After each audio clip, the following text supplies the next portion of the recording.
Operation Junction City, 1967.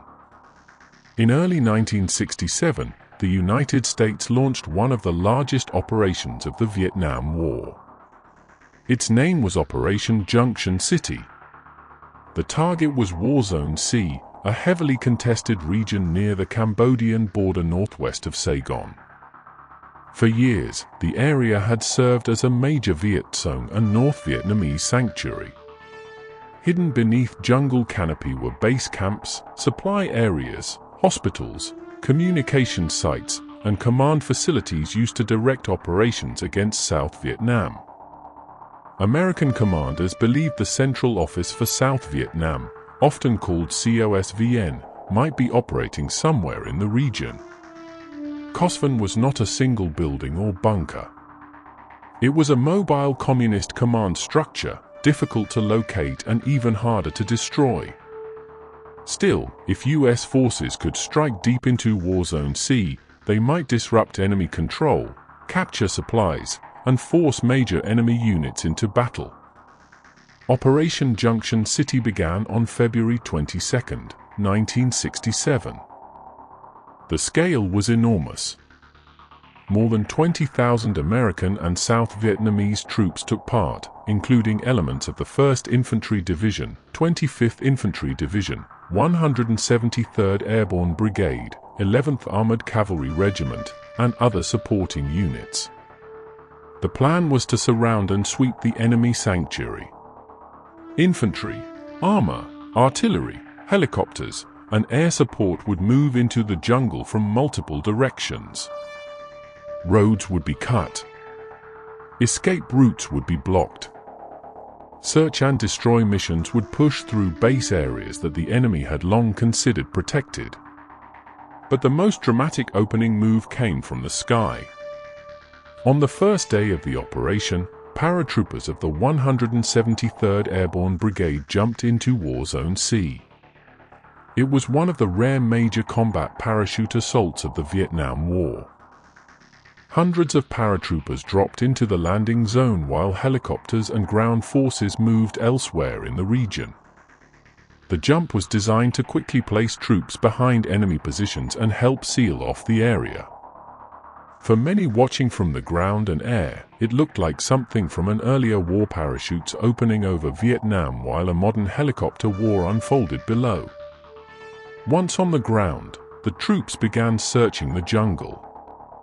They found bunkers, tunnels, documents, weapons, food stores, medical supplies, and enemy camps. Some positions had been abandoned before the Americans arrived. Others showed signs that enemy troops had left quickly. But the enemy was not destroyed. Instead of standing and fighting everywhere, Viet Cong and North Vietnamese units often slipped away, crossed into Cambodia, or waited for better opportunities to strike. Junction City soon became a series of sharp, violent engagements. At places like Prek Klok, Ap Bor Bang, and other positions across War Zone C, American units were attacked by enemy forces using mortars, recoilless rifles, machine guns, and infantry assaults. Fire support bases came under heavy pressure. Convoys and armored columns were ambushed. Jungle patrols encountered hidden bunkers and sudden fire from close range. The 11th Armored Cavalry Regiment played a major role, using armored cavalry assault vehicles and tanks to push through roads, trails, rubber plantations, and jungle clearings. In a war often remembered for helicopters and foot patrols, Junction City showed how armor could still be powerful in Vietnam when terrain allowed it. Helicopters remained essential. They moved troops, delivered supplies, evacuated casualties, and carried commanders over a battlefield that stretched across miles of difficult terrain. Artillery fire bases supported the infantry as they searched deeper into the enemy sanctuary. Yet the operation revealed a constant problem of the Vietnam War. The United States could move massive forces into an area, capture supplies, destroy camps, and win battlefield engagements, but the enemy's command structure could often avoid destruction by moving before the trap closed. Kosvan was not captured. The enemy headquarters, if it had been nearby, escaped. Still, Junction City inflicted serious losses, destroyed large amounts of enemy equipment, and disrupted communist activity in War Zone C.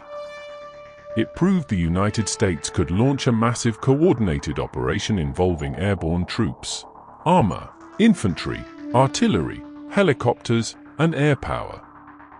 But it also showed the limits of such operations. The jungle could hide an army. The Cambodian border offered escape routes.